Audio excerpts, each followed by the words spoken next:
for BA second semester Basic Economics Part 2.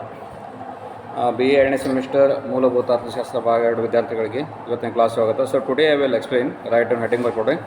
So in previous class what I have learned, once again I will review all the points. Next I will move on to the today's content. So in previous class I have learned business cycles. Okay, the content is business cycles. ಆರ್ಥಿಕ ಆವರ್ತಗಳು ಅಥವಾ ವ್ಯಾಪಾರಿ ಚಕ್ರಗಳನ್ನು ತಿಳ್ಕೊಂಡ್ರೆ. So there you have learned the introduction part, ಆರ್ಥಿಕ ಆವರ್ತಗಳ ಒಂದು ಪರಿಚಯ, ಹಿನ್ನೆಲೆ ಅಂತ ತಿಳ್ಕೊಂಡ್ರೆ. ಅದರೊಂದಿಗೆ ಎರಡನೇ ಪಾಯಿಂಟಲ್ಲಿ ಏನು ತಿಳ್ಕೊಂಡ್ರೆ, definition and meaning of business cycles. So ಆರ್ಥಿಕ ಆವರ್ತಗಳ ಒಂದು ವ್ಯಾಖ್ಯೆಗಳು ಮತ್ತು ಅರ್ಥವನ್ನು ತಿಳ್ಕೊಂಡ್ರಿ. ಅದೇ ರೀತಿಯಾಗಿ you have learned what are the features of business cycles, ಆರ್ಥಿಕ ಆವರ್ತಗಳ ಲಕ್ಷಣಗಳು ಏನು ಅದನ್ನು ಸಹ ನೀವು ಇಂದಿನ ಕ್ಲಾಸಲ್ಲಿ ಅಧ್ಯಯನ ಮಾಡಿದರೆ. And also you have learned what are the types of business cycles, ಆರ್ಥಿಕ ಆವರ್ತಗಳ ವಿಧಗಳು. ಆ್ಯಂಡ್ ಆಲ್ಸೋ ಯು ಹ್ಯಾವ್ ಲರ್ನ್ಡ್ ಕ್ಲಾಸಿಫಿಕೇಷನ್ ಆಫ್ ಬಿಸ್ನೆಸ್ ಸೈಕಲ್ಸ್, ಆರ್ಥಿಕ ಆವರ್ತಗಳ ವರ್ಗೀಕರಣವೂ ಸಹ ತಿಳ್ಕೊಂಡ್ರಿ. And also you have learned what are the phases of business cycles, ಆರ್ಥಿಕ ಆವರ್ತಗಳ ಹಂತಗಳು. So there you have learned depression, ಮುಗ್ಗಟ್ಟು. And the second one is recovery, ಚೇತರಿಕೆ. ಮತ್ತು ಅದೇ ರೀತಿಯಾಗಿ ಮೂರನೇದು ಪ್ರಾಸ್ಪೆರಿಟಿ, ಉತ್ಕರ್ಷ. ಮತ್ತು ನಾಲ್ಕನೇದು ವಿಸ್ತರಣೆ ಅಥವಾ ಉಬ್ಬರ, ಬೂಮ್. ಆ್ಯಂಡ್ ನಂಬರ್ 5 ರಿಸೆಷನ್, ಹಿಂಜರಿತ. ಸೊ ಈ ರೀತಿಯಾಗಿ ಇದನ್ನು ರೇಖಾಕೃತಿಗಳ ಮೂಲಕ ಈ ಒಂದು ಹಿಂದಿನ ಕ್ಲಾಸ್ನಲ್ಲಿ ನೀವು ಅಧ್ಯಯನ. ಸೊ ನಾವು today you are going to learn what are the causes of business cycles, ಆರ್ಥಿಕ ಆವರ್ತಗಳ ಲಕ್ಷಣಗಳು, ಆರ್ಥಿಕ ಆವರ್ತಗಳ ಕಾರಣಗಳು ಇಲ್ಲಿ ನೀವು ಅಧ್ಯಯನ ಮಾಡ್ತೀರಿ. ಸೊ ಈಗ ಆರ್ಥಿಕ ಆವರ್ತಗಳಲ್ಲಿ ಮುಖ್ಯವಾಗಿ ಏನು ಒಂದು ಗುಣಲಕ್ಷಣಗಳು ಕಂಡು ಬರ್ತದೆ, ಇದು ಸರ್ವವ್ಯಾಪಿ ಆಗಿದೆ ಅನ್ನೋದು ನಿಮಗಾಗಲೇ ತಿಳಿದಿದೆ. ಅಂದರೆ ಒಂದರ ಆರ್ಥಿಕ ಸಮಸ್ಯೆ ಮತ್ತೊಂದರ ಮೇಲೆ ದುಷ್ಪರಿಣಾಮವನ್ನು ಉಂಟು ಮಾಡ್ತದೆ ಅಂತ ಹೇಳ್ಬೋದು. ಸೊ ಹೀಗಾಗಿ ಈ ಒಂದು ಸಮಸ್ಯೆ ಇಡೀ ಅರ್ಥವ್ಯವಸ್ಥೆಯನ್ನೇ ಹದಗೆಡಿಸ್ತದ ಅಥವಾ ದುಷ್ಪರಿಣಾಮವನ್ನು ಉಂಟು ಮಾಡ್ತದೆ. ಒಳ್ಳೆಯ ಪರಿಣಾಮ ಇದ್ದರೆ ಒಳ್ಳೆಯ ಪರಿಣಾಮಗಳನ್ನು ಉಂಟು ಮಾಡ್ತಾರೆ, ಕೆಟ್ಟ ಪರಿಣಾಮಗಳನ್ನು ಉಂಟು ಮಾಡ್ತದೆ ಅಂತ ಹೇಳ್ಬೋದು. ಸೊ ಹೀಗಾಗಿ ಯಾವ ಕಾರಣಗಳಿಂದ ಆರ್ಥಿಕ ಆವರ್ತಗಳಲ್ಲಿ ಈ ರೀತಿಯ ಸಂಭವನೀಯತೆ ಕಂಡುಬರ್ತದೆ, ಆರ್ಥಿಕ ಆವರ್ತಗಳು ಉಂಟಾಗಲಿಕ್ಕೆ ಮುಖ್ಯವಾದ ಕಾರಣಗಳೇನು? So what are the causes for business cycles? So here the first one is money supply, ಹಣದ ಪೂರೈಕೆ ಅಂತ ಹೇಳ್ತೀವಿ, or supply of money. And the second one is more investment, ಅಧಿಕ ಪ್ರಮಾಣದ ಹೂಡಿಕೆ ಅಥವಾ ಅಧಿಕ ಹೂಡಿಕೆ. ಮತ್ತು ಅದೇ ರೀತಿಯಾಗಿ ಮಿನಿಮಮ್ ಕನ್ಸಂಪ್ಷನ್ ಅಥವಾ ಕನಿಷ್ಠ ಅನುಭೋಗ ಅಂತ ಹೇಳ್ತೀವಿ, ಕನಿಷ್ಠ ಅನುಭೋಗ or low level of consumption. ಅದೇ ರೀತಿಯಾಗಿ ಮತ್ತೊಂದು ಮುಖ್ಯವಾದಂಥ ಕಾರಣವನ್ನು ಹೇಳ್ಬೋದು, ಟ್ರೇಡ್ ಫೀಲಿಂಗ್ಸ್, ವ್ಯವಹಾರದ ಮನೋಸ್ಥಿತಿಗಳು ಮತ್ತು ಸಂಶೋಧನೆಗಳು, ಇನ್ವೆನ್ಷನ್ಸ್. ಅದೇ ರೀತಿಯಾಗಿ ಮಾರ್ಜಿನಲ್ ಎಫಿಷಿಯನ್ಸಿ ಆಫ್ ಕ್ಯಾಪಿಟಲ್, ಬಂಡವಾಳ ಸೀಮಾಂತ ದಕ್ಷತೆ. ಮತ್ತು there are so many other different causes. So ಇತರೆ ಕಾರಣಗಳನ್ನು ಸಹ ಈ ಒಂದು ಭಾಗದಲ್ಲಿ ನೀವು ತಿಳ್ಕೊಳ್ಳಿ. So here the first one that is supply of money, ಹಣದ ಪೂರೈಕೆ. ಸೊ ಯಾವಾಗ ಆರ್ಥಿಕ ಆವರ್ತಗಳು ಸಂಭವಿಸ್ತಾವಂದ್ರೆ ಅರ್ಥವ್ಯವಸ್ಥೆಯಲ್ಲಿ ಹಣದ ಪೂರೈಕೆ ಪ್ರಮಾಣ ಏನು ಮಿತಿಗಿಂತ, ಅಂದರೆ ಏನು ಒಂದು ನಿರ್ದಿಷ್ಟ ಒಂದು ಮಿತಿ ಇರ್ತದೆ, ಆ ಮಿತಿಯನ್ನು ಮೀರಿದಾಗ ಆರ್ಥಿಕ ಆವರ್ತಗಳು ಜರುಗಲಿಕ್ಕೆ ಮುಖ್ಯವಾದ ಕಾರಣ ಆಗ್ತದೆ ಅಂತ ಹೇಳ್ಬೋದು. ಅಂದರೆ ಅರ್ಥವ್ಯವಸ್ಥೆಯಲ್ಲಿ ಪೂರೈಕೆ ಅಧಿಕವಾಗಿ, ಹಣದ ಪ್ರವಾಹ ಅಧಿಕವಾಗಿ ಏನಾಗ್ತದೆ, ಬೇಡಿಕೆ ಹೆಚ್ಚಿಗೆ ಉಂಟಾಗ್ತದೆ ಅಂತ ಹೇಳ್ಬೋದು. ಸೊ ಈಗ ಅರ್ಥವ್ಯವಸ್ಥೆಯಲ್ಲಿ ಹಣದ ಪೂರೈಕೆ ಅಧಿಕ ಅಂದರೆ ಏನು ಅದರ ಅರ್ಥ? ಅರ್ಥವ್ಯವಸ್ಥೆಯಲ್ಲಿ ಅಧಿಕ ಹಣದ ಪೂರೈಕೆ ಅಂದರೆ ಅಧಿಕ ಪ್ರಮಾಣದ ಉತ್ಪಾದನೆ ನಡೀತದೆ, ಉದ್ಯೋಗ ಅವಕಾಶದ ಸೃಷ್ಟಿ ಆಗ್ತದೆ, ಜನರ ಬಳಿ ಅಧಿಕ ಪ್ರಮಾಣದಲ್ಲಿ ಹಣ ಉಳಿತದೆ, ವೇತನ ಇರಬಹುದು ಅಥವಾ ಯಾವುದೇ ರೀತಿಯ ಮೂಲದ ಒಂದು ಹಣವನ್ನು ಅವರು ಪಡೆಯಲಿಕ್ಕೆ ಸಾಧ್ಯವಿರ್ತದೆ, ಲಾಭದ ಮೂಲಕ ಇರ್ಬೋದು. ಸೊ ಈ ರೀತಿ ಹಣ ಸಂಗ್ರಹ ಜನರ ಬಳಿ ಆದಾಗ ಅಥವಾ ಗ್ರಾಹಕರ ಬಳಿ ಆದಾಗ ಅವರು ಆ ಹಣವನ್ನು ಹಾಗೆ ಇಟ್ಟುಕೊಳ್ಳೋದಿಲ್ಲ. ಅವುಗಳು ಏನು ಮಾಡ್ತಾರೆ, ಉತ್ಪಾದಕ ಚಟುವಟಿಕೆಗಳಲ್ಲಿ ಹಣವನ್ನು ಮತ್ತೆ ತೊಡಗಿಸಲಿಕ್ಕೆ ಪ್ರಾರಂಭ ಮಾಡ್ತಾರೆ. ಇದರಿಂದ ಅನುಭೋಗಿ ಸರಕುಗಳಿಗೆ ಮತ್ತು ದಿನನಿತ್ಯದ ಬಳಕೆಗೆ ಅಧಿಕ ಪ್ರಮಾಣದ ಬೇಡಿಕೆಯನ್ನು ಸಲ್ಲಿಸ್ತಾರೆ. ಈಗ ಕೇವಲ 10,000 ರೂಪಾಯಿಗಳಿಗೆ ಅನುಭೋಗಿ ಸರಕುಗಳಿಗೆ ಬೇಡಿಕೆ ಸಲ್ಲಿಸತಕ್ಕಂಥ ವ್ಯಕ್ತಿ ಹಣದ ಪ್ರವಾಹ ಅಥವಾ ಅರ್ಥವ್ಯವಸ್ಥೆಯಲ್ಲಿ ಹಣದ ಪ್ರವಾಹ ಮಿತಿ ಮೀರಿದಾಗ ಆ ಸಂದರ್ಭದಲ್ಲಿ ಏನಾಗ್ತದೆ, 10,000 ರೂಪಾಯಿ ಬದಲವನ್ನು 20,000 ಸರಕುಗಳಿಗೆ ಬೇಡಿಕೆಯನ್ನು ಸಲ್ಲಿಸಬಹುದು. ಸೊ ಈ ರೀತಿ ಆದಾಗ ಏನಾಗ್ತದೆ, ಹೆಚ್ಚು ಹಣದ ಪ್ರವಾಹ ಹಣದ ಪೂರೈಕೆಯ ಒಂದು ಕಾರಣದಿಂದ ಈ ರೀತಿಯ ಒಂದು ಆರ್ಥಿಕ ಆವರ್ತಗಳು ಸಂಭವಿಸ್ತಾವ ಅನ್ನುವುದನ್ನು ಇಲ್ಲಿ ತಿಳ್ಕೊಳ್ಬೋದು. ಅದೇ ರೀತಿಯಾಗಿ ಬ್ಯಾಂಕುಗಳು ಸಹ ಕೆಲವೊಂದು ಸಂದರ್ಭದಲ್ಲಿ ಏನು ಮಾಡ್ತಾವೆ, ಸಾಲದ ಪ್ರಮಾಣವನ್ನು ಪರಿಣಾಮಕಾರಿಯಾಗಿ ಹೆಚ್ಚಿಗೆ ಮಾಡುವುದರಿಂದ ಆರ್ಥಿಕ ಚಟುವಟಿಕೆಗಳು ವಿಸ್ತೃತವಾದಂಥ ಒಂದು ವ್ಯಾಪ್ತಿಯನ್ನು ಪಡಿತಾವೆ. ಸೊ ಇವುಗಳ ಸಂದರ್ಭದಲ್ಲಿ ಮತ್ತೆ ಏನಾಗ್ತದೆ, ಈಗ ಬೇಡಿಕೆ ಪ್ರಮಾಣ ಯಾವಾಗ ಕಡಿಮೆ ಆಗ್ತಾ ಹೋಗ್ತದೆ, ಪೂರೈಕೆ ಪ್ರಮಾಣ ಹೆಚ್ಚಳವಾದಂತೆ, ಪೂರೈಕೆ ಅಧಿಕವಾದಂತೆ ಹಂತವಾಗಿ ಏನಾಗ್ತದೆ, ಈ ಒಂದು ಬೇಡಿಕೆ ಪ್ರಮಾಣ ಸಹ ಅದಕ್ಕೆ ವ್ಯತಿರಿಕ್ತವಾಗಿ ಕಡಿಮೆ ಆಗ್ತಾ ಹೋಗ್ತಾ ಅಂತ ಹೇಳ್ಬೋದು. ಸೊ ಹೀಗಾಗಿ ಯಾಕೆ ಈ ರೀತಿಯಾಗಿ ಕಡಿಮೆ ಆಗ್ತದೆ, ಆ ಸಂದರ್ಭದಲ್ಲಿ ಈ ಒಂದು ಆರ್ಥಿಕ ಚಟುವಟಿಕೆಗಳು ಕುಸಿಯಲಿಕ್ಕೆ ಪ್ರಾರಂಭವಾಗ್ತದೆ. ಇದರಿಂದ ಮತ್ತೆ ಮುಂದೆ ಏನಾಗ್ತದೆ, ಈ ರೀತಿಯ ಒಂದು ಕಾರಣದಿಂದ ಹಿಂಜರಿತ, ಮುಗ್ಗಟ್ಟು ಮತ್ತು ಹಿನ್ನಡೆ. ಸೊ ಈ ರೀತಿಯ ವಿವಿಧ ಹಂತಗಳಿಗೆ ಈ ಒಂದು ಆರ್ಥಿಕ ಆವರ್ತಗಳು ಕಾರಣ ಆಗ್ತದೆ ಅಂತ ಹೇಳ್ಬೋದು. ಸೊ ಇವೆಲ್ಲ ಕಾರಣಗಳು ಹಣದ ಪೂರೈಕೆಯ ಒಂದು ಕಾರಣ. ಅದೇ ರೀತಿಯಾಗಿ ಎರಡನೇದು ಅಧಿಕ ಹೂಡಿಕೆ, ಮೋರ್ ಇನ್ವೆಸ್ಟ್ಮೆಂಟ್. ಈಗಾಗಲೇ ನಿಮ್ಗೆ ಗೊತ್ತಿದೆ ಆರ್ಥಿಕ ಆವರ್ತಗಳ ಲಕ್ಷಣಗಳಲ್ಲಿ. So where the business cycles founds in capitalist economy ಅಂತ ಹೇಳೋದು. ಅಂದರೆ ಬಂಡವಾಳಶಾಹಿ ಅರ್ಥವ್ಯವಸ್ಥೆಯಲ್ಲಿ, ಬಂಡವಾಳಶಾಹಿ ಅರ್ಥವ್ಯವಸ್ಥೆ ಅಂದ್ರೇನು, ಹಣದ ಅಥವಾ ಬಂಡವಾಳ ಸರಕುಗಳ ಉತ್ಪಾದನೆಯಲ್ಲಿ ಹೆಚ್ಚಿಗೆ ನಡೀತದೆ, ಹಣದ ಪೂರೈಕೆ ಪ್ರಮಾಣ ಹೆಚ್ಚಿಗೆ ಆಗ್ತದೆ, ಹಣದ ಹೂಡಿಕೆ ಪ್ರಮಾಣ ಅಂಥ ರಾಷ್ಟ್ರಗಳಲ್ಲಿ ಹೆಚ್ಚಿಗೆ ಕಂಡು ಬರ್ತದೆ.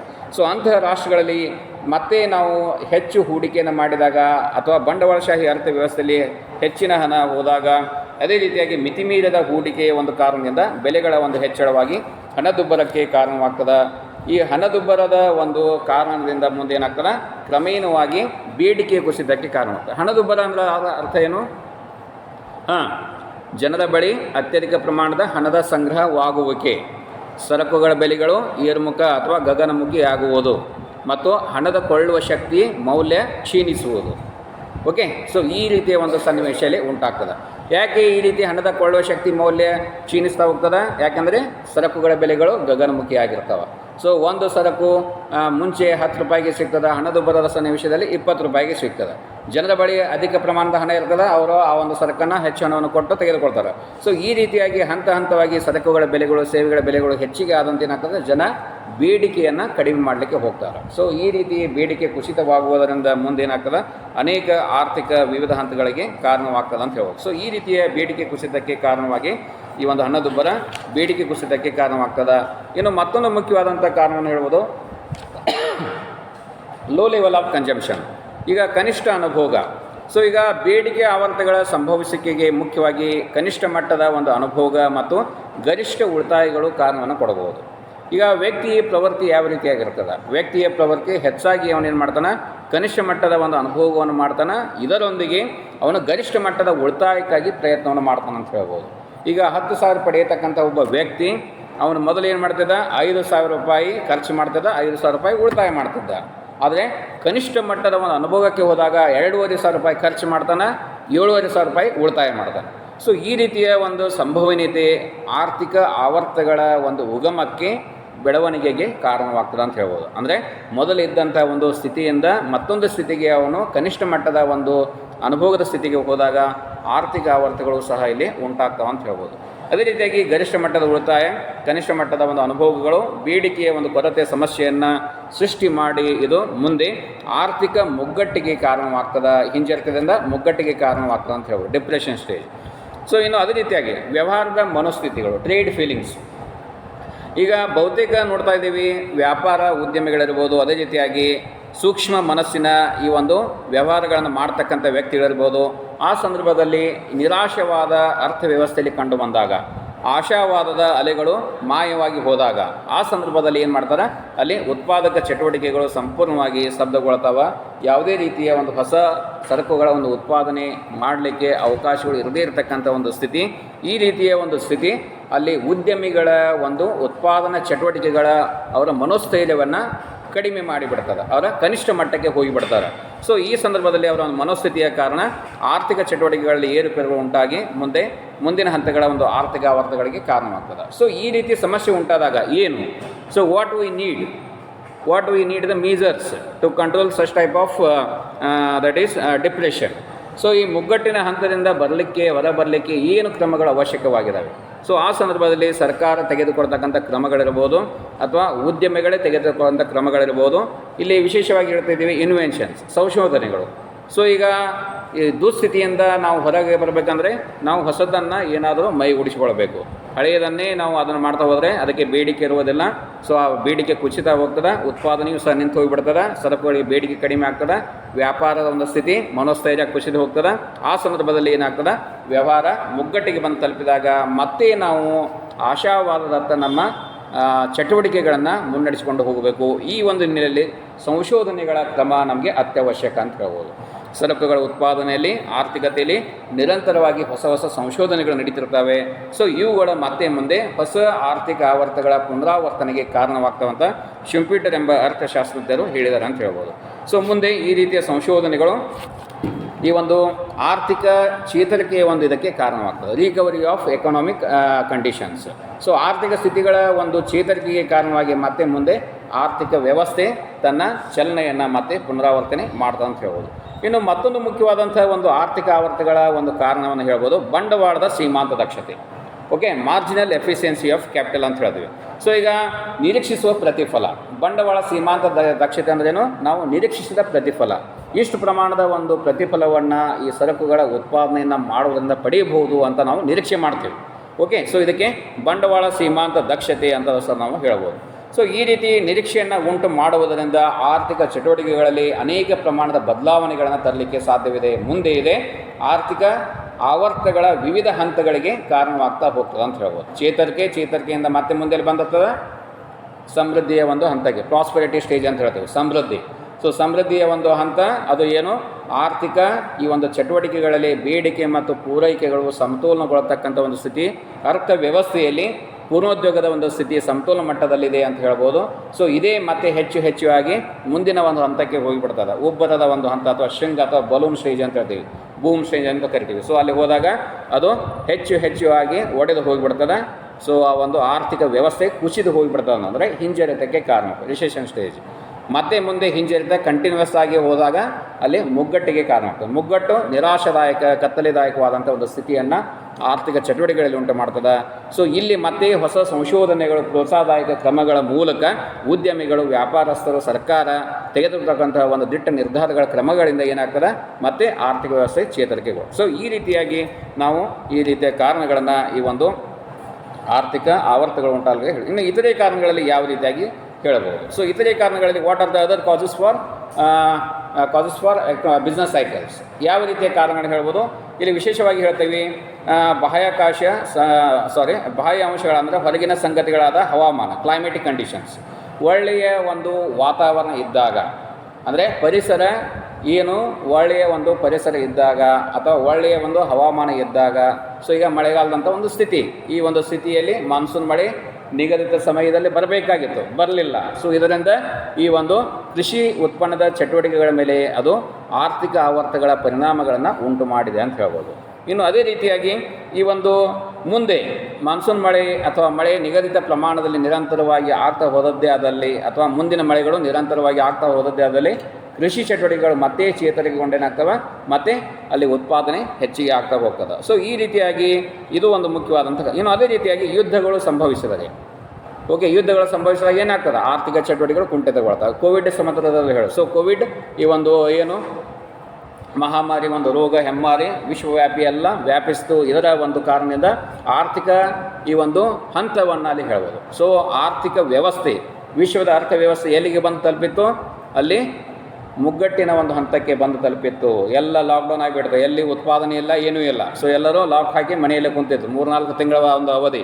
ಹಂತವಾಗಿ ಆ ಅಲೆಗಳ ಪ್ರಾರಂಭ ಏನಾಯಿತು, ಆ ಸಂದರ್ಭದಲ್ಲಿ ಆರ್ಥಿಕ ಚಟುವಟಿಕೆಗಳು ಮಾಯವಾಗಿವು. ಸೊ ಈ ಒಂದು ಗಂಭೀರವಾದಂಥ ಸ್ಥಿತಿ 2 ವರ್ಷಗಳ ಈ ಒಂದು ಕೋವಿಡ್ ಸನ್ನಿವೇಶದಲ್ಲಿ ನಾವು ಹೇಳ್ಬೋದು. ಸೊ ಈ ರೀತಿಯ ಈ ಒಂದು ಕಾರಣಗಳನ್ನು, ಅಂದರೆ ಆರೋಗ್ಯದ ಒಂದು ಕ್ರಮ ಅಥವಾ ಈ ಆರೋಗ್ಯಕ್ಕೆ ಸಂಬಂಧಪಟ್ಟಂಥ ಒಂದು ಸಂಗತಿಗಳಲ್ಲಿ ಹೇಳ್ಬೋದು.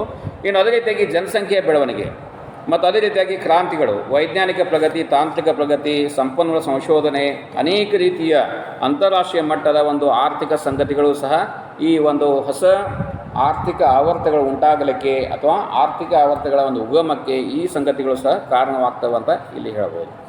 ಈಗ how to control business cycles, ಈ ರೀತಿ ಉಂಟಾದಾಗ ಈಗ ಕಾರಣಗಳು ತಿಳ್ಕೊಂಡ್ರೆ ಇದನ್ನು ಹೇಗೆ ನಿಯಂತ್ರಣ ಮಾಡೋದು? So what are the measures we have to take to control the business cycles, ಯಾವ ರೀತಿಯ ಕ್ರಮಗಳಲ್ಲಿ ಅತ್ಯವಶ್ಯಕವಾಗಿದ್ದಾವೆ? ಸೊ ಈಗ ಆರ್ಥಿಕ ವಲಯಗಳಲ್ಲಿ ಏರುಪೇರುಗಳು ಉಂಟಾದಾಗ ಸೊ ಅವುಗಳನ್ನು ನಾವು ಒಂದು ಶಿಸ್ತುಬದ್ಧವಾದಂತಹ ಆರ್ಥಿಕ ಕ್ರಮಗಳ ಮೂಲಕ ಅವುಗಳನ್ನು ತಡೆದುಕೊಳ್ಳಲಿಕ್ಕೆ ಸಾಧ್ಯವಿದೆ ಅಂತ ಹೇಳಿ. ವಿಶೇಷವಾಗಿ ಭಾರತದಂತಹ ಒಂದು ಅಭಿವೃದ್ಧಿಶೀಲ ದೇಶದಲ್ಲಿಯೂ ಸಹ ಆರ್ಥಿಕ ಆವರ್ತಗಳು ಗಂಭೀರವಾದಂಥ ಪರಿಣಾಮಗಳನ್ನು ಸಹ ಉಂಟು ಮಾಡ್ತಿರುವುದನ್ನು ನಾವು ಅನೇಕ ಸಂದರ್ಭದಲ್ಲಿ ಇಲ್ಲಿ ಉದಾಹರಣೆಯ ಮೂಲಕವೂ ಸಹ ಹೇಳ್ಕೊಳ್ಬೋದು. ಇನ್ನೊಂದು ರೀತಿಯಾಗಿ ಬಂಡವಾಳಶಾಹಿ ಆರ್ಥಿಕ ವ್ಯವಸ್ಥೆಯಲ್ಲಿ ಕಂಡುಬರ್ತಕ್ಕಂತಹ ಈ ಒಂದು ಆರ್ಥಿಕ ಏರಿಳಿತಗಳು ಆರ್ಥಿಕ ಆವರ್ತಗಳ ವಿವಿಧ ಒಂದು ಹಂತಗಳಿಗೆ ಕಾರಣವಾಗಿ ಅವುಗಳ ಪರಿಣಾಮ ನಮ್ಮ ದೇಶದ ಮೇಲೆ ಉಂಟಾಗ್ತದೆ. ಯಾಕೆ? ನಾವು ಅಭಿವೃದ್ಧಿ ಹೊಂದಿದಂತಹ ದೇಶದ ಮೇಲೆ ಅವಲಂಬಿತರಾಗಿದ್ದೇವೆ.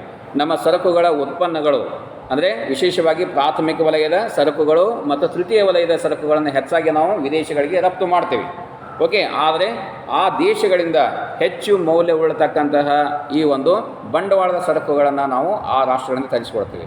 ಸೊ ನಮ್ಮ ಮೌಲ್ಯ ಕಡಿಮೆಯಾಗಿದೆ. ಪ್ರಾಥಮಿಕ ವಲಯದ ಮೌಲ್ಯ ಮತ್ತು ತೃತೀಯ ವಲಯದ ಮೌಲ್ಯಗಳು ಅಂತಾರಾಷ್ಟ್ರೀಯ ಮಟ್ಟದಲ್ಲಿ ಕಡಿಮೆ ಮೌಲ್ಯವನ್ನು ಪ್ರತಿನಿಧಿಸ್ತಾವೆ. ಆದರೆ ದ್ವಿತೀಯ ವಲಯದ ಮೌಲ್ಯಗಳು ಅತ್ಯಧಿಕ ಮಟ್ಟದಲ್ಲಿ ಇರ್ತದೆ. ಅವುಗಳ ಬೆಲೆಗಳು ಅಂತಾರಾಷ್ಟ್ರೀಯ ಮಾರುಕಟ್ಟೆಯಲ್ಲಿ ಒಳ್ಳೆಯ ಒಂದು ಬೆಲೆ ಕೊಡ್ತಾರೆ. ಸೊ ಈ ಸಂದರ್ಭದಲ್ಲಿ ಏನಾಗ್ತದೆ, ಒಳ್ಳೆಯ ಬೆಲೆ ನಮಗೆ ಪ್ರಾಥಮಿಕ ವಲಯದಲ್ಲಿ ಮತ್ತು ತೃತೀಯ ವಲಯದಲ್ಲಿ ಸಿಗುವುದಿಲ್ಲ. ಸೊ ಹೀಗಾಗಿ ಹೆಚ್ಚಾಗಿ ನಾವು ಶ್ರೀಮಂತ ರಾಷ್ಟ್ರಗಳ ಮೇಲೆಯೇ ಅವಲಂಬಿತರಾಗಿರ್ತೇವೆ, ಅಭಿವೃದ್ಧಿ ಹೊಂದಿದ ರಾಷ್ಟ್ರಗಳ ಮೇಲೆ. ಸೊ ಇದರ ಒಂದು ಕಾರಣದಿಂದ ಏನಾಗ್ತದೆ, ಅವುಗಳ ಒಂದು ದುಷ್ಪರಿಣಾಮ ನಮ್ಮ ದೇಶಗಳ ಮೇಲೆ ಗಂಭೀರವಾದಂಥ ಪರಿಣಾಮಗಳನ್ನು ಸಹ ಉಂಟು ಮಾಡ್ತಾ ಅಂತ ಹೇಳ್ಬೋದು. ಸೊ ಹೀಗಾಗಿ what are the measures we have to take to control such type of business cycles. So ಯಾವ ರೀತಿಯ ಕ್ರಮಗಳು ಇಲ್ಲಿ ಅವಶ್ಯಕ ಇದ್ದಾವೆ? ಮೊದಲನೇದಾಗಿ ಹಣಕಾಸಿನ ನೀತಿ, ಮಾನಿಟರಿ ಪಾಲಿಸಿ ಅಂತ ಹೇಳ್ತೇವೆ. ಸೊ ಈಗ ಆರ್ಥಿಕ ಆವರ್ತಗಳನ್ನು ಹತೋಟಿಯಲ್ಲಿಟ್ಟು ಬೆಲೆಯಲ್ಲಿ ಸ್ಥಿರತೆಯನ್ನು ಕಾಯ್ದುಕೊಳ್ಳಲಿಕ್ಕೆ ಮುಖ್ಯವಾಗಿ ಹಣಕಾಸಿನ ಕ್ರಮಗಳು ಅತ್ಯಂತ ಪರಿಣಾಮಕಾರಿ ಅಂತ ಹೇಳ್ಬೋದು. ಸೊ ಯಾವ ರೀತಿಯಾಗಿದ್ದು ಪರಿಣಾಮಕಾರಿ ಆಗ್ತದೆ? ವಿಶೇಷವಾಗಿ ನೋಡ್ತಾ ಇದ್ದೀವಿ, ಹಣಕಾಸಿನ ನೀತಿ ಕೇಂದ್ರ ಬ್ಯಾಂಕಿನ ಮೂಲಕ ಇದು ಕೆಲಸ ಮಾಡ್ತದೆ. ಸೊ ವಿಶೇಷವಾಗಿ ಇಲ್ಲಿ ನೋಡ್ತಾ ಇದ್ದೀವಿ, ಹಣಕಾಸು ಇಲಾಖೆ ಆಯಿತು ಮತ್ತು ಭಾರತದಲ್ಲಿಯ ಈ ಒಂದು ಹಣಕಾಸು ನಿಯಂತ್ರಣ ಸೊ ಭಾರತೀಯ ರಿಸರ್ವ್ ಬ್ಯಾಂಕ್ ಮಾಡ್ತದೆ ಅಂತ ಹೇಳ್ಬೋದು. ಸೊ ಮಾರುಕಟ್ಟೆಯಲ್ಲಿ ಹಣದ ಪೂರೈಕೆ ಮತ್ತು ಬೇಡಿಕೆ ಅವುಗಳ ಮೇಲಿನ ನಿಯಂತ್ರಣ ಈ ಒಂದು ಭಾರತೀಯ ರಿಸರ್ವ್ ಬ್ಯಾಂಕ್ ಮಾಡ್ತದೆ ಅಂತ ಹೇಳ್ಬೋದು. ಸೊ ಹೀಗಾಗಿ ಹಣಕಾಸಿನ ನೀತಿಯು ರಾಷ್ಟ್ರದ ಕೇಂದ್ರ ಬ್ಯಾಂಕ್ ಆದಂತಹ ಈ ಒಂದು ಭಾರತೀಯ ರಿಸರ್ವ್ ಬ್ಯಾಂಕಿನ ಮೂಲಕ ಆಗ್ತದೆ ಅಂತ ಹೇಳ್ಬೋದು. ಸೊ ಹೀಗಾಗಿ ಹಣಕಾಸಿನ ಕ್ರಮಗಳ ಮೂಲಕ ಆರ್ಥಿಕ ಆವರ್ತಗಳನ್ನು ನಾವು ಹತೋಟಿಗೆ ತರಲಿಕ್ಕೆ ಸಾಧ್ಯವಿದೆ, ನಿಯಂತ್ರಣದಲ್ಲಿ ಇಡಲಿಕ್ಕೆ ಸಾಧ್ಯವಿದೆ. ಸೊ ವಿಶೇಷವಾಗಿ ಯಾವ ರೀತಿಯಾಗಿ ಮುಗ್ಗಟ್ಟಿನ ಸಂದರ್ಭದಲ್ಲಿ ಏನು ಮಾಡಲಿಕ್ಕೆ ಸಾಧ್ಯವಿದೆ? ಮುಗ್ಗಟ್ಟಿನ ಸಂದರ್ಭದಲ್ಲಿ ನಾವು ಕಠಿಣ ಹಣದ ನೀತಿಯನ್ನು ಅನುಸರಿಸಿರುವುದರ ಬದಲು ಅಗ್ಗದ ಹಣದ ನೀತಿಯನ್ನು ಅನುಸರಿಸಬೇಕು. ಓಕೆ, ಅಂದರೆ ಕಾಂಪ್ಲೆಕ್ಸ್ ಮನಿ ಪಾಲಿಸಿಯನ್ನು ನಾವು ಮಾಡಬಾರ್ದು, ಅಲ್ಲಿ ಸಿಂಪಲ್ ಮನಿ ಪಾಲಿಸಿಯನ್ನು ತೊಗೊಳ್ಬೇಕು. ಅಂದರೆ ಸಾಲವನ್ನು ಕೊಡ್ತಕ್ಕಂಥ ಸಂದರ್ಭದಲ್ಲಿ ಕಠಿಣತೆಗಳನ್ನು ಅನುಸರಿಸತಕ್ಕದ್ದಲ್ಲ, ಅಲ್ಲಿ ಎಲ್ಲ ಸುಲಭವಾಗಿ ಎಲ್ಲ ಜನರಿಗೆ ಸಾಲ ಸಿಗುವಾಗಿ ಪ್ರಯತ್ನವನ್ನು ಮಾಡಬೇಕು. ಯಾವ ಹಂತದಲ್ಲಿ? ಮುಗ್ಗಟ್ಟಿನ ಹಂತದಲ್ಲಿ, ಅಂದರೆ ಡಿಪ್ರೆಷನ್ ಹಂತದಲ್ಲಿ. ಎಲ್ಲ ರೀತಿಯ ಅರ್ಥವ್ಯವಸ್ಥೆ ಏನಾಗಿರ್ತದೆ, ಕುಂಠಿತಗೊಂಡಿರ್ತದೆ, ನಿರಾಶಾದಾಯಕವಾದಂಥ ಛಾಯೆಯಲ್ಲಿರ್ತದೆ. ಆ ಸಂದರ್ಭದಲ್ಲಿ ನನಗೆ ಯಾರು ಬೇಕು, ಇದು ಬೇಕು, ಈ ಸೆಕ್ಯೂರಿಟಿ ಬೇಕು, ಆ ಭದ್ರತೆ ಬೇಕು ಅಂತೇಳಿ ಅವರ ಮೇಲೆ ಅನೇಕ ರೀತಿಯ ಕ್ರಮಗಳನ್ನು ಹೇರಿದರೆ ಬ್ಯಾಂಕುಗಳು ಅವರಿಂದ ಸಾಲವನ್ನು ಪಡೆಯಲಿಕ್ಕೆ ಇವರಿಗೆ ಸಾಧ್ಯ ಆಗುವುದಿಲ್ಲ. ಸೊ ಹೀಗಾಗಿ ಮುಗ್ಗಟ್ಟಿನ ಅವಧಿಯಲ್ಲಿ ಸರ್ಕಾರ ಈ ಒಂದು ಭಾರತೀಯ ರಿಸರ್ವ್ ಬ್ಯಾಂಕು ಅಥವಾ ಹಣಕಾಸು ನೀತಿಯ ಕ್ರಮಗಳ ಮೂಲಕ ಏನು ಮಾಡಬೇಕು? ಅಗ್ಗದ ಹಣದ ನೀತಿಯನ್ನು ಅನುಸರಣೆ ಮಾಡಬೇಕು. ಇದರ ಮೂಲಕ ನಾವೇನು ಮಾಡ್ಬೋದು? ಈ ಒಂದು ಆರ್ಥಿಕ ಆವರ್ತಗಳನ್ನು ನಿಯಂತ್ರಣದಲ್ಲಿ ಇಡಲಿಕ್ಕೆ ಸಾಧ್ಯವಿದೆ. ಇನ್ನು ಎರಡನೇದು, ಅತಿ ಪ್ರಸರಣದ ಸಮಯದಲ್ಲಿ ತುಟ್ಟಿ ಹಣದ ನೀತಿಯನ್ನು ಅನುಸರಿಸುವುದು. ಅತಿ ಪ್ರಸರಣ ಅಂದ್ರೇನು? ಹಣದುಬ್ಬರ, ಇನ್ಫ್ಲೇಷನ್. ಸೊ ಇನ್ಫ್ಲೇಷನ್ ಯಾವುದರ ಒಂದು ಸ್ಥಿತಿ? ಸರಕುಗಳ ಬೆಲೆಗಳು ಏರುಮುಖವಾಗುವ ಸ್ಥಿತಿ, ಹಣದ ಮೌಲ್ಯ ಕುಸಿಯುವ ಸ್ಥಿತಿ, ಇದಕ್ಕೇನಂತೀವಿ? ಹಣದುಬ್ಬರ ಅಂತ ಕೇಳ್ತೀವಿ. ಸೊ ಈ ರೀತಿಯ ಸಂದರ್ಭ ಉಂಟಾದಾಗ ನಾವು ಏನು ಮಾಡಬೇಕು? ಯಾವ ಹಣದ ನೀತಿಯನ್ನು ಅನುಸರಿಸಬೇಕು ಅಂತ ಇದು ಹೇಳ್ತದೆ ಅಂದರೆ ತುಟ್ಟಿ ಹಣದ ನೀತಿ ಅಥವಾ ಸಂಕೀರ್ಣವಾದಂಥ ಹಣದ ನೀತಿಯನ್ನು ಅನುಸರಿಸಬೇಕು. ಕಾಂಪ್ಲೆಕ್ಸ್ ಮನಿ ಪಾಲಿಸಿ ಅಂತ ಹೇಳ್ತೇವೆ ಇದಕ್ಕೆ. ಸೊ ಕಾಂಪ್ಲೆಕ್ಸ್ ಮನಿ ಪಾಲಿಸಿ ಯಾಕೆ ನಾವು ಇದನ್ನು ಅನುಸರಣೆ ಮಾಡಬೇಕು? ಯಾಕೆಂದರೆ ಹಣದುಬ್ಬರದ ಸನ್ನಿವೇಶದಲ್ಲಿ ಜನರ ಬಳಿ ಅತ್ಯಧಿಕ ಮಟ್ಟದ ಹಣದ ಪ್ರವಾಹ ಇರ್ತದೆ, ಸಂಗ್ರಹ ಹೆಚ್ಚಿನ ಮಟ್ಟದಲ್ಲಿ ಇರ್ತದೆ. ಸೊ ಹೀಗಾಗಿ ನಾವು ತುಟ್ಟಿ ಹಣದ ನೀತಿಯನ್ನು ಅಂದರೆ ಜನ ಹೆಚ್ಚು ಹಣವನ್ನು ಇನ್ನೂ ಬಯಸದೆ ಅವರ ಮೇಲೆ ತೆರಿಗೆಯನ್ನು ಹಾಕುವುದು, ಅನೇಕ ರೀತಿಯ ಕಠಿಣ ಕ್ರಮಗಳನ್ನು ತೆಗೆದುಕೊಳ್ಳೋದ್ರ ಮೂಲಕ ಅವರು ಹೆಚ್ಚು ಹಣವನ್ನು ಅರ್ಥವ್ಯವಸ್ಥೆಯಲ್ಲಿ ತೊಡಗಿಸದ ಹಾಗೆ ಪ್ರಯತ್ನವನ್ನು ಮಾಡುವುದು. ಒಂದು ವೇಳೆ ಹೆಚ್ಚು ಹಣ ಅರ್ಥವ್ಯವಸ್ಥೆಯಲ್ಲಿ ಹೋದಂತೆ ಏನಾಗ್ತದೆ? ಹಣದುಬ್ಬರ ಸ್ಫೋಟಗೊಂಡು ಏನಾಗ್ತದೆ? ಅದು ಹಿಂಜರಿತಕ್ಕೆ ಕಾರಣವಾಗ್ತದೆ. ಸೊ ರಿಸೆಷನ್ ಸ್ಟೇಜ್ಗೆ ಬಂತಲ್ಲ. ಸೊ ಹೀಗಾಗಿ ಅದನ್ನು ತಡೆಗಟ್ಟಬೇಕಾದರೆ ವಿಶೇಷವಾಗಿ ನಾವೇನು ಮಾಡಬೇಕು? ಈ ಒಂದು ಬೂಮ್ ಸ್ಟೇಜಲ್ಲಿ ಅಥವಾ ಶೃಂಗದ ಒಂದು ಹಂತದಲ್ಲಿ ಅಥವಾ ಅತಿ ಪ್ರಸರಣದ ಒಂದು ಸಂದರ್ಭದಲ್ಲಿ ನಾವೇನು ಮಾಡಬೇಕು? ತುಟ್ಟಿ ಹಣದ ನೀತಿಯನ್ನು ಅನುಸರಣೆ ಮಾಡಬೇಕು. ಸೊ ಇದರಿಂದ ಆರ್ಥಿಕ ಆವರ್ತಗಳನ್ನು ತಡೆಗಟ್ಟಲಿಕ್ಕೆ ಸಾಧ್ಯವಿದೆ. ಇನ್ನು ಮತ್ತೊಂದು ಮುಖ್ಯವಾದಂಥ ಒಂದು ಹಣಕಾಸು ನೀತಿಯಲ್ಲಿ ಸಾಲ ಹಣದ ಗಾತ್ರದ ನಿಯಂತ್ರಣ ಕ್ರಮಗಳನ್ನು ಕೈಗೊಳ್ಳೋದು. ಸೊ ಈಗ ಸಾಲ ಹಣದ ನಿಯಂತ್ರಣದ ಕ್ರಮಗಳನ್ನು ಯಾವ ರೀತಿಯಾಗಿ ಅಂದರೆ ಈಗ ಹೆಚ್ಚು ಪ್ರಮಾಣದ ಒಂದು ಸಾಲದ ಒಂದು ನಿಯಂತ್ರಕ ಕ್ರಮಗಳಂತ ಹೇಳೋದು. ಅಂದರೆ ಅಧಿಕ ಮೊತ್ತದ ಸಾಲವನ್ನು ನಾವು ಕೊಡದೆ ಅಲ್ಲಿ ಸಾಲ ರೂಪದ ಒಂದು ನಿಯಂತ್ರಣಕ ಕ್ರಮಗಳನ್ನು ತೆಗೆದುಕೊಳ್ಳಬೇಕಾಗ್ತದೆ. ಎಷ್ಟು ಆ ಸನ್ನಿವೇಶ ಇರ್ತದೆ, ಆ ಸಂದರ್ಭದಲ್ಲಿ ಎಷ್ಟು ಅಗತ್ಯವಾಗಿರ್ತದೆ ಚಟುವಟಿಕೆಗೆ, ಅಷ್ಟೇ ಪ್ರಮಾಣದ ಹಣವನ್ನು ಸಾಲದ ರೂಪದಲ್ಲಿ ಕೊಡಬೇಕು, ಮಿತಿ ಮೀರಿ ಕೊಡ್ತಕ್ಕದ್ದಲ್ಲ. ಆ ವ್ಯಕ್ತಿ ಅಥವಾ ಒಬ್ಬ ಉದ್ಯಮಿ ವ್ಯಾಪಾರಸ್ಥರು ಏನು ವ್ಯವಹಾರ ಮಾಡ್ತಿದ್ದಾನೆ, ಪರಿಸ್ಥಿತಿ ಯಾವ ರೀತಿಯಾಗಿದೆ, ಆ ಸನ್ನಿವೇಶ ಎಲ್ಲವನ್ನು ಅವಲೋಕನ ಮಾಡಿಕೊಂಡು ಸಾಲ ರೂಪದ ಹಣದ ಗಾತ್ರ ಯಾವ ರೀತಿಯಾಗಿರಬೇಕು ಅನ್ನೋದನ್ನು ಅಲ್ಲಿ ಬ್ಯಾಂಕ್ಗಳು ತಿಳ್ಕೊಂಡು ಏನು ಮಾಡಬೇಕು? ಅಲ್ಲಿ ಸಾಲವನ್ನು ಕೊಡ್ತಕ್ಕಂಥ ಒಂದು ಕ್ರಮವನ್ನು ತೆಗೆದುಕೊಳ್ಳಬೇಕು. ಅದೇ ರೀತಿಯಾಗಿ ಸಾಲ ರೂಪದ ಹಣದ ಒಂದು ಗುಣ ನಿಯಂತ್ರಕ ಕ್ರಮಗಳನ್ನು ತೆಗೆದುಕೊಳ್ಳೋದು. ಸೊ ಈ ರೀತಿ ಮಾಡುವುದರ ಮೂಲಕ ಹಣಕಾಸು ನೀತಿಯ ಮೂಲಕ ಏನು ಮಾಡ್ಬೋದು? ನಾವು ಈ ಒಂದು ಆರ್ಥಿಕ ಆವರ್ತಗಳನ್ನು ನಿಯಂತ್ರಿಸಲಿಕ್ಕೆ ಸಾಧ್ಯವಿದೆ ಅಂತ ಹೇಳ್ಬೋದು. ಇನ್ನು ಎರಡನೇ ಕ್ರಮಗಳಲ್ಲಿ ಮುಖ್ಯವಾಗಿ ಬರ್ತಕ್ಕಂಥದ್ದು ರಾಜ್ಯಕೋಶ ನೀತಿ, ಫಿಸ್ಕಲ್ ಪಾಲಿಸಿ ಅಂತ ಕರಿತೀವಿ. ಸೊ ಹಣಕಾಸು ನೀತಿ ಯಾವುದಕ್ಕೆ ಸಂಬಂಧಪಟ್ಟಿದ್ದು? ಯಾವುದಕ್ಕೆ ಸಂಬಂಧಪಟ್ಟಿದೆ? ಹಣಕಾಸು ನೀತಿ ಬ್ಯಾಂಕುಗಳು ಬ್ಯಾಂಕುಗಳು ಮಾಡ್ತಕ್ಕಂತಹ ಭಾರತೀಯ ರಿಸರ್ವ್ ಬ್ಯಾಂಕ್ ಇರ್ಬೋದು, ಕೇಂದ್ರ ಬ್ಯಾಂಕ್ ಇರ್ಬೋದು, ಮತ್ತು ಹಣಕಾಸಿನ ಒಂದು ಇಲಾಖೆ ಇರ್ಬೋದು, ಆ ಇಲಾಖೆಗಳು ಅಥವಾ ಆ ಸಂಸ್ಥೆಗಳು ತೆಗೆದುಕೊಳ್ತಕ್ಕಂತಹ ಈ ಒಂದು ನಿರ್ಣಾಯಕ ಕ್ರಮಗಳನ್ನು ಹಣಕಾಸಿನ ನೀತಿಗಳನ್ನು. ಸೊ ಅದೇ ರೀತಿಯಾಗಿ ರಾಜ್ಯಕೋಶ ನೀತಿ. ಸೊ ಇದಕ್ಕೆ ಯಾವ ರೀತಿಯಾಗಿ ಹೇಳ್ತೀವಿ? ವಿಶೇಷವಾಗಿ ರಾಜ್ಯಕೋಶ ನೀತಿ ಅಂದರೆ ತೆರಿಗೆ ನೀತಿ ಅಂತ ಹೇಳಿ, ಟ್ಯಾಕ್ಸೇಷನ್ ಪಾಲಿಸಿ.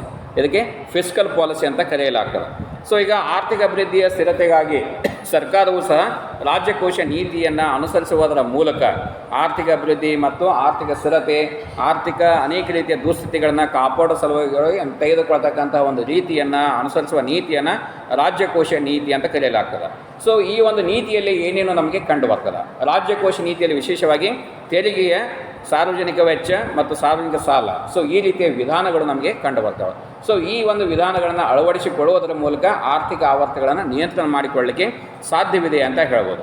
ಸೊ ಈಗ ರಾಜ್ಯಕೋಶ ನೀತಿಯ ಮೂಲಕ ಈಗ ಬೂಮ್ ಸ್ಟೇಜ್ಗೆ ಆರ್ಥಿಕ ಆವರ್ತಕ ಚಟುವಟಿಕೆಗಳು ಕಂಡು ಬಂದಾಗ ಆ ಸಂದರ್ಭದಲ್ಲಿ ಜನರ ಮೇಲೆ ಹೆಚ್ಚಿನ ತೆರಿಗೆಯನ್ನು ವಿಧಿಸಲಿಕ್ಕೆ ಸಾಧ್ಯವಿದೆ. ಈಗ ಅದೇ ರೀತಿಯಾಗಿ ಅನುಭೋಗಿ ಸರಕುಗಳ ಮೇಲೆ ಹೆಚ್ಚು ತೆರಿಗೆಗಳನ್ನು ವಿಧಿಸಲಿಕ್ಕೆ ಸಾಧ್ಯವಿದೆ. ಸೊ ಈ ರೀತಿ ತೆರಿಗೆಗಳನ್ನು ಹೆಚ್ಚಳ ಮಾಡುವುದರ ಮೂಲಕ ಜನರು ಆ ಸರಕುಗಳನ್ನು ಕೊಳ್ಳದ ಹಾಗೆ ಪ್ರಯತ್ನವನ್ನು ಮಾಡುವುದು, ಹೆಚ್ಚು ಮಟ್ಟದ ಸರಕುಗಳನ್ನು ತೆಗೆದುಕೊಳ್ಳದ ಹಾಗೆ ಮಾಡುವುದು. ಸೊ ಈ ರೀತಿ ಮಾಡುವುದರಿಂದ ಏನಾಗ್ತದೆ? ರಾಜ್ಯಕೋಶ ನೀತಿಯ ಮೂಲಕ. ಮತ್ತು ಅದೇ ರೀತಿಯಾಗಿ ಸಾರ್ವಜನಿಕ ವೆಚ್ಚ, ಹೆಚ್ಚು ಸಾರ್ವಜನಿಕ ವೆಚ್ಚ ಆಗದ ಹಾಗೆ ನಿಯಂತ್ರಣದಲ್ಲಿ ಇಟ್ಟುಕೊಳ್ಳೋದು, ಮತ್ತು ಸಾರ್ವಜನಿಕ ಸಾಲ. ಸೊ ಈ ರೀತಿ ಮಾಡುವುದರ ಮೂಲಕ ನಾವೇನು ಮಾಡೋದು? ಈ ಒಂದು ರಾಜ್ಯಕೋಶ ನೀತಿಯ ಮೂಲಕ ಆರ್ಥಿಕ ಆವರ್ತಗಳನ್ನು ತಡೆಗಟ್ಟಲಿಕ್ಕೆ ಸಾಧ್ಯವಿದೆ. ಸೊ ಈ ಒಂದು ನೀತಿ ವಿಶೇಷವಾಗಿ ಕ್ರಿಸ್ತಶಕ 1930ರ ನಂತರ, ಅಂದರೆ ಮೊದಲನೆಯ ಪ್ರಾಪಂಚಿಕ ಯುದ್ಧ ಮುಗಿದ ಮೇಲೆ ಎರಡನೆಯ ಪ್ರಾಪಂಚಿಕ ಯುದ್ಧ ಪ್ರಾರಂಭವಾಗುವ ಒಂದು ಸನಿಹದಲ್ಲಿ ಈ ಒಂದು ನೀತಿ ಹೆಚ್ಚಿನ ಒಂದು ಮಟ್ಟದ ಒಂದು ಜನಪ್ರಿಯತೆಯನ್ನು ಪಡೆದಿದೆ ಅಂತ ಹೇಳ್ಬೋದು. ಇನ್ನು ಅದೇ ರೀತಿಯಾಗಿ ದೇಶದಲ್ಲಿ ಅತಿ ಪ್ರಸರಣ ಕಾಣಿಸಿಕೊಂಡಾಗ ಏನು ಮಾಡಬೇಕು? ಹಣದುಬ್ಬರ ಇದ್ದಾಗ ತೆರಿಗೆ ದರವನ್ನು ಹೆಚ್ಚಿಸಿಬಿಡಬೇಕು. ಓಕೆ, ತೆರಿಗೆ ದರ ಹೆಚ್ಚಿಗೆ ಆದಾಗ ಏನಾಗ್ತದೆ? ಜನ ಸರಕುಗಳನ್ನು ಹೆಚ್ಚಿಗೆ ಕೊಳ್ಳಲಿಕ್ಕೆ ಹೋಗುವುದಿಲ್ಲ. ಇನ್ನು ಅದೇ ರೀತಿಯಾಗಿ ಹಣದ ಪೂರೈಕೆಯ ಪ್ರಮಾಣ ಕಡಿಮೆಯಾದಾಗ ಆ ಸಂದರ್ಭದಲ್ಲಿ ಜನರ ಆದಾಯ ಕಡಿಮೆ ಆಗಿರ್ತದೆ. ಆ ಸಂದರ್ಭದಲ್ಲಿ ಸರಕು ಮತ್ತು ಸೇವೆಗಳ ಬೇಡಿಕೆ ಕಡಿಮೆಯಾಗಿ ಬೆಲೆಗಳು ಸಹ ಇಳಿಯಲಿಕ್ಕೆ ಪ್ರಾರಂಭ. ಆ ಸಂದರ್ಭದಲ್ಲಿ ಆರ್ಥಿಕ ಹಿಂಜರಿತ ಉಂಟಾಗ್ತದೆ. ಆರ್ಥಿಕ ಹಿಂಜರಿತ ಉಂಟಾದಾಗ ಏನು ಮಾಡಬೇಕು? ಮತ್ತೆ ನಾವು ಈ ಒಂದು ಆರ್ಥಿಕ ವ್ಯವಸ್ಥೆಯನ್ನು ಕಾಪಾಡಿಕೊಳ್ಳಲಿಕ್ಕೆ ಅಲ್ಲಿ ವಿಶೇಷವಾಗಿ ಈ ಒಂದು ಕ್ರಮಗಳನ್ನು ತೆಗೆದುಕೊಳ್ಳುವುದರ ಮೂಲಕ, ಒಂದು ವೇಳೆ ಈ ಕ್ರಮವನ್ನು ಭೇದಿಸಿ ಅದು ಮುಂದುವರೆದೇ ಆದಲ್ಲಿ ಈ ಒಂದು ಮುಗ್ಗಟ್ಟಿನ ಒಂದು ಹಂತಕ್ಕೆ ಕಾರಣವಾಗ್ತದೆ ಅಂತ ಹೇಳ್ಬೋದು. ಸೊ ಈ ರೀತಿಯ ಕ್ರಮಗಳ ಮೂಲಕ, ರಾಜ್ಯಕೋಶ ನೀತಿಯ ಕ್ರಮಗಳ ಮೂಲಕವೂ ಸಹ ನಾವೇನು ಮಾಡ್ಬೋದು? ಆರ್ಥಿಕ ಆವರ್ತಗಳನ್ನು ತಡೆಗಟ್ಟಲಿಕ್ಕೆ ಸಾಧ್ಯವಿದೆ. ಇನ್ನು ಕೊನೆಯದಾಗಿ ನೇರ ಕ್ರಮಗಳು, ಡೈರೆಕ್ಟ್ ಮೆಜರ್ಸ್. ಸೊ ಈಗ ನೇರ ಕ್ರಮಗಳ ಮೂಲಕ ಏನು ಮಾಡಲಿಕ್ಕೆ ಸಾಧ್ಯವಿದೆ? ಸೊ ಈಗ ಅತಿ ಪ್ರಸರಣ ಮತ್ತು ಕುಗ್ಗು ಪ್ರಸರಣ ಉಂಟಾದಾಗ, ಕೇಂದ್ರ ಬ್ಯಾಂಕುಗಳು ಮತ್ತು ರಾಜ್ಯಕೋಶ ನೀತಿಗಳು ವಿಫಲವಾದಾಗ, ಈ ರೀತಿಯ ಕ್ರಮಗಳು ಆರ್ಥಿಕ ಆವರ್ತಗಳನ್ನು ತಡೆಗಟ್ಟಲಿಕ್ಕೆ ವಿಫಲವಾದಾಗ, ಆರ್ಥಿಕ ಸ್ಥಿರತೆಯನ್ನು ಅರ್ಥವ್ಯವಸ್ಥೆಯಲ್ಲಿ ಕಾಪಾಡಿಕೊಳ್ಳಲಿಕ್ಕೆ ಸಾಧ್ಯವಾಗದೇ ಇರತಕ್ಕಂಥ ಸಂದರ್ಭದಲ್ಲಿ ನಮಗೆ ನೇರ ಕ್ರಮಗಳ ಅವಶ್ಯಕತೆ ಕಂಡುಬರ್ತವೆ. ಸೊ ಈ ರೀತಿಯ ನೇರ ಕ್ರಮಗಳನ್ನು ತೆಗೆದುಕೊಳ್ಳೋದ್ರ ಮೂಲಕ ಆರ್ಥಿಕ ಆವರ್ತಗಳ ಮೇಲೆ ಕಡಿವಾಣಗಳನ್ನು ಹಾಕ್ಬೋದು, ನಿಯಂತ್ರಣ ಹಾಕ್ಬೋದು. ಯಾವ ರೀತಿಯಾಗಿ? ಮೊದಲನೇದು ಬೆಲೆಯ ನೀತಿ. ಬೆಲೆಯ ನೀತಿಯನ್ನು ಅಳವಡಿಸಿಕೊಳ್ಳುವುದರ ಮೂಲಕ ಸರ್ಕಾರ ಮುಗ್ಗಟ್ಟಿನ ಕಾಲಾವಧಿಯಲ್ಲಿ ಬೆಂಬಲ ಬೆಲೆ ನೀತಿಯನ್ನು ಅನುಸರಿಸಬೇಕು. ಮುಗ್ಗಟ್ಟಿನ ಹಂತ ಏನಿರ್ತದೆ? ಜನರ ಬಳಿ ಹಣ ಇರುವುದೆಲ್ಲ ಕೊಳ್ಳಲಿಕ್ಕೆ, ಅನುಭವದ ಸ್ಥಿತಿ ದುಸ್ಥಿತಿಯ ಮಟ್ಟಕ್ಕೆ ತಲುಪಿರ್ತದೆ. ಆ ಸಂದರ್ಭದಲ್ಲಿ ಬಡವರಿಗೆ ಇರ್ಬೋದು, ಮಧ್ಯಮ ವರ್ಗ ಇರ್ಬೋದು, ಬೆಂಬಲ ಬೆಲೆ ನೀತಿಯನ್ನು ಅನುಸರಿಸುವುದರ ಮೂಲಕ ಜನರಿಗೆ ಕಡಿಮೆ ಬೆಲೆಯಲ್ಲಿ ಸರಕುಗಳು ಲಭ್ಯವಾಗುವ ಹಾಗೆ, ಆದಾಯ ಲಭಿಸುವ ಹಾಗೆ ಮಾಡೋದಿದ್ರೆ ಆ ಸಂದರ್ಭದಲ್ಲಿ ಏನು ಮಾಡ್ಬೋದು? ಈ ಒಂದು ಹಂತವನ್ನು ತಡೆಗಟ್ಟಲಿಕ್ಕೆ, ನಿಯಂತ್ರಣ ಮಾಡಿಕೊಳ್ಳಲಿಕ್ಕೆ ಸಾಧ್ಯವಿದೆ ಅಂತ ಹೇಳ್ಬೋದು. ಅಂದರೆ ಕೆಲವು ಸರಕುಗಳ ಗರಿಷ್ಠ ಬೆಲೆಯನ್ನು ನಿರ್ಧಾರ ಮಾಡಬೇಕಾಗ್ತದೆ. ಆ ಸಂದರ್ಭದಲ್ಲಿ ಅಂದರೆ ಏನು ಒಬ್ಬ ರೈತರಿರುವುದು ಪ್ರಾಥಮಿಕ ವಲಯದ ಸರಕುಗಳು ಅತ್ಯಧಿಕ ಕೆಳಮಟ್ಟದಲ್ಲಿ ಹೋದಾಗ ಅವುಗಳ ಒಂದು ಬೆಲೆಯನ್ನು, ಬೆಂಬಲ ಬೆಲೆ ನೀತಿಯನ್ನು ಸರ್ಕಾರ ಅನುಸರಣೆ ಮಾಡಬೇಕು. ಸೊ ಈ ರೀತಿ ಬೆಲೆ ನೀತಿಯನ್ನು ಅನುಸರಣೆ ಮಾಡಿದ್ದೇ ಆದಲ್ಲಿ ಪ್ರಾಥಮಿಕ ವಲಯವನ್ನು ನಾವು ರಕ್ಷಣೆ ಮಾಡಿದ ಹಾಗೆ ಸಾಧ್ಯವಾಗ್ತದೆ. ಅದೇ ರೀತಿಯಾಗಿ ಪಡಿತರ ಪದ್ಧತಿ ಅಳವಡಿಸಿಕೊಳ್ಳಬೇಕು. ಇದು ನೇರ ರೀತಿಯ ಕ್ರಮ. ಸೊ ಈ ಒಂದು ಪಡಿತರ ಪದ್ಧತಿ ಯಾವ ಸಂದರ್ಭದಲ್ಲಿ ಹೆಚ್ಚು ಜನರಿಗೆ ಅನುಕೂಲವಾಗ್ತದೆ? ಯಾವಾಗ ಅಂದರೆ ಹಣದುಬ್ಬರ ಸನ್ನಿವೇಶ ಉಂಟಾದಾಗ. ಸೊ ಅದೇ ರೀತಿಯಾಗಿ ಈ ಒಂದು ಮುಗ್ಗಟ್ಟಿನ ಸಂದರ್ಭದಲ್ಲಿ ಅಂತ ಹೇಳ್ಬೋದು, ಅಥವಾ ಡಿಪ್ರೆಷನ್ ಸ್ಟೇಜ್ ಅಥವಾ ಹಿಂಜರಿತ. ಸೊ ಈ ಸಂದರ್ಭದಲ್ಲಿ ಜನರ ಬಳಿ ಏನಾಗ್ತದೆ? ಅಲ್ಲಿ ಪಡಿತರ ಪದ್ಧತಿಯ ಮೂಲಕ ಹಣದುಬ್ಬರ ಸನ್ನಿವೇಶದಲ್ಲಿ ಏನಾಗ್ತವೆ? ಬೆಲೆಗಳು ಗಗನಮುಖಿಯಾಗಿರ್ತವೆ, ಬಡವರ ಬಳಿ ಹಣ ಇರುವುದಿಲ್ಲ. ಆ ಸಂದರ್ಭದಲ್ಲಿ ಏನು ಮಾಡ್ಬೋದು? ಸರ್ಕಾರ ಪಡಿತರ ಪದ್ಧತಿಯ ಮೂಲಕ ಜನರಿಗೆ ಕಡಿಮೆ ಬೆಲೆಯಲ್ಲಿ ಸರಕುಗಳನ್ನು ಪೂರೈಕೆ ಮಾಡ್ತಾರೆ. ಸೊ ಆ ಸಂದರ್ಭದಲ್ಲಿ ಅವರು ಕಡಿಮೆ ಬೆಲೆಯಲ್ಲಿ ಸರಕುಗಳನ್ನು ಪಡೆಯಲಿಕ್ಕೆ ಸಾಧ್ಯವಿದೆ. ಇನ್ನು ಅದೇ ರೀತಿಯಾಗಿ ಹಿಂಜರಿತದ ಒಂದು ಸನ್ನಿವೇಶದಲ್ಲಿ ಬೆಂಬಲ ಬೆಲೆ ನೀತಿಯನ್ನು ವ್ಯಕ್ತಪಡಿಸುವುದು. ಈ ಒಂದು ಸರಕುಗಳು ಏನು ಉತ್ಪಾದನೆ ಮಾಡಲಾಗ್ತದೆ ಅವುಗಳಿಗೆ ಬೆಂಬಲ ಬೆಲೆಯನ್ನು ಕೊಡುವುದರ ಮೂಲಕ ರೈತರ ಒಂದು ಆದಾಯವನ್ನು ಹಿತವನ್ನು ಕಾಪಾಡಲಿಕ್ಕೆ, ಕಾರ್ಮಿಕ ವರ್ಗದ ಹಿತವನ್ನು ಕಾಪಾಡಲಿಕ್ಕೆ ಸಾಧ್ಯವಿದೆ. ಅದೇ ರೀತಿಯಾಗಿ ಬೆಂಬಲ ಕೂಲಿ ಅಂದರೆ ಕೂಲಿ ಬೆಲೆ ಅಂತ ಹೇಳ್ಬೋದು, ಅಥವಾ ವೇಜ್ ಪಾಲಿಸಿ, ಕೂಲಿ ನೀತಿ, ಅಲ್ಲಿಯೂ ಸಹ ಕಾರ್ಮಿಕ ವರ್ಗಕ್ಕೆ ಒಂದು ಆದರ್ಶ ಆದಂಥ ಕೂಲಿ ನೀತಿಯನ್ನು ಅನುಸರಿಸುವುದರ ಮೂಲಕವೂ ಸಹ ಅಲ್ಲಿ ತಡೆಗಟ್ಟಲಿಕ್ಕೆ. ಅದೇ ರೀತಿಯಾಗಿ ನಿರುದ್ಯೋಗ ವಿಮೆ. ಸೊ ನಿರುದ್ಯೋಗಿಗಳ ಮತ್ತೊಂದು ಮುಖ್ಯವಾದಂಥ ಕ್ರಮ ಅಂತ ಹೇಳ್ಬೋದು, ಅರ್ಥವ್ಯವಸ್ಥೆಯ ಸಂಕಷ್ಟದ ಸಾಲ ಸನ್ನಿವೇಶದಲ್ಲಿ ನಿರುದ್ಯೋಗ ಭತ್ಯೆ, ನಿರುದ್ಯೋಗ ವಿಮೆ, ಸೊ ಈ ರೀತಿಯ ಕ್ರಮಗಳನ್ನು ಅಳವಡಿಸಿಕೊಳ್ಳೋದರ ಮೂಲಕ ಆರ್ಥಿಕ ಆವರ್ತಗಳ ನಿಯಂತ್ರಣ ಮಾಡಲಿಕ್ಕೆ ಸಾಧ್ಯವಿದೆ ಅಂತ ಹೇಳ್ಬೋದು. ಇನ್ನು ಕೊನೆಯದಾಗಿ ಸಾರ್ವಜನಿಕ ಹಿತೋಪಯೋಗಿ ಕಾರ್ಯಕ್ರಮಗಳು ಅಂತ ಹೇಳ್ಬೋದು. ಸೊ ಈಗ ಆರ್ಥಿಕ ಮುಗ್ಗಟ್ಟಿನ ಸಂದರ್ಭದಲ್ಲಿ ಸರ್ಕಾರ ಸಾರ್ವಜನಿಕವಾಗಿ ಅವರಿಗೆ ಅನುಕೂಲಕಾರಿಯಾದಂಥ ಒಂದು ಒಳ್ಳೆಯ ಫಲಶ್ರುತಿಯ ಕಾರ್ಯಕ್ರಮಗಳನ್ನು ತೆಗೆದುಕೊಳ್ತದೆ. ಸೊ ಇದರಿಂದ ಏನಾಗ್ತದೆ, ಅರ್ಥವ್ಯವಸ್ಥೆ ಮುಗ್ಗಟ್ಟಿನಿಂದ ಚೇತರಿಕೆಗೆ ಬಂದು ತಲುಪ್ತದೆ ಅಂತ ಹೇಳ್ಬೋದು. ಸೊ ಅದೇ ರೀತಿಯಾಗಿ ಈ ರೀತಿಯ ವಿಧಾನಗಳೊಂದಿಗೆ ನಾವು ಏನು ಮಾಡ್ಬೋದು, ಅಂತಾರಾಷ್ಟ್ರೀಯ ಮಟ್ಟದಲ್ಲಿಯೂ ಸಹ ಈ ಒಂದು ಅನೇಕ ರಾಷ್ಟ್ರಗಳ, ಮುಂದುವರೆದ ರಾಷ್ಟ್ರಗಳಿರ್ಬೋದು, ಅಭಿವೃದ್ಧಿಶೀಲ ರಾಷ್ಟ್ರಗಳ ಮೂಲಕ ಇರ್ಬೋದು, ಸೊ ಅವುಗಳ ನೇರ ನೆರವನ್ನು ಪಡೆಯುವುದರ ಮೂಲಕ, ಸಹಕಾರಗಳನ್ನು ಪಡೆಯುವುದರ ಮೂಲಕ ಆರ್ಥಿಕ ಆವರ್ತಗಳನ್ನು ನಿಯಂತ್ರಿಸಲಿಕ್ಕೆ ಸಾಧ್ಯವಿದೆ ಅಂತ ಹೇಳ್ಬೋದು.